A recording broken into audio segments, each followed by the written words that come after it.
Koordinat Cartesius. Koordinat Cartesius ditemukan oleh René Descartes pada tahun 1596 sampai 1650 Masehi. Koordinat Cartesius merupakan cara yang digunakan untuk menentukan letak suatu titik dengan menggunakan dua sumbu, yaitu sumbu X dan sumbu Y.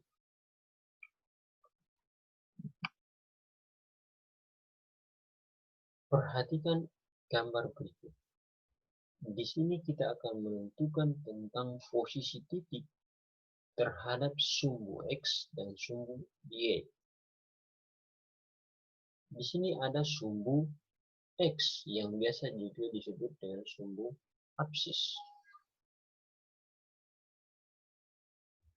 Lalu, kita akan menentukan posisi titik A terhadap sumbu X, yaitu 3.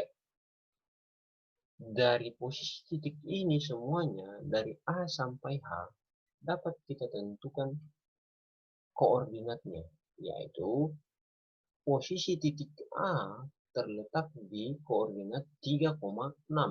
Kita lihat dari sini 3, kemudian dari sini 6. Maka kita dapati posisinya A ada di sini. Kemudian titik B tepat berada di sini, yaitu koordinat 4,4.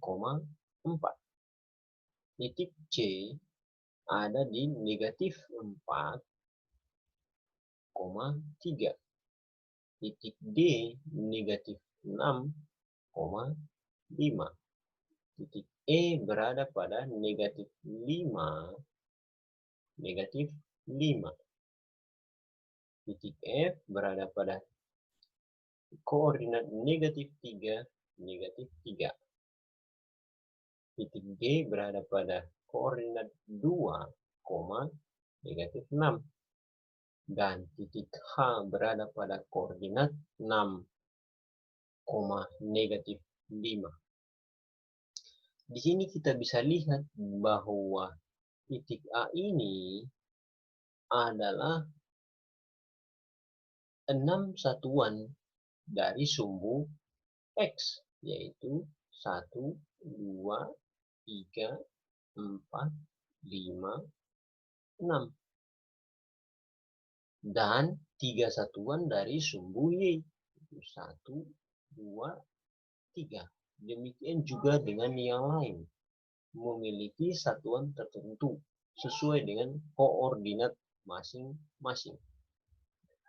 Selanjutnya, kita harus tahu bahwa pada koordinat Cartesius dibagi atas 4 kuadran.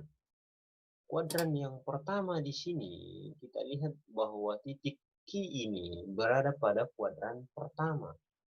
Sehingga kita dapatkan bahwa koordinatnya adalah sama-sama positif. Yang pertama di sini adalah koordinat X dan yang kedua di sini adalah koordinat Y, untuk membedakan mana nilai dari sumbu X dan mana nilai dari sumbu Y. Yang pertama di sebelah sini itu adalah sumbu X, kemudian yang kedua di belakang koma adalah sumbu Y. Dari sini saja bisa kita bedakan bahwa kalau dia sama-sama positif, maka itu kuadran pertama. Tapi kalau dia X-nya negatif, maka itu kuadran kedua. Jika Y-nya positif. Dan di kuadran ketiga sama-sama negatif. X dan Y sama-sama negatif. Di kuadran keempat, X-nya positif, Y-nya negatif kalau berada di daerah sekitar kuadran keempat. Yang berikut kita akan melihat garis yang sejajar terhadap sumbu X dan tegak lurus terhadap sumbu Y. Yaitu bisa kita lihat bahwa garis yang sejajar dengan sumbu X itu adalah garis L1, 2, 3, dan 4. Keempat garis ini sejajar dengan sumbu X, yaitu yang ini.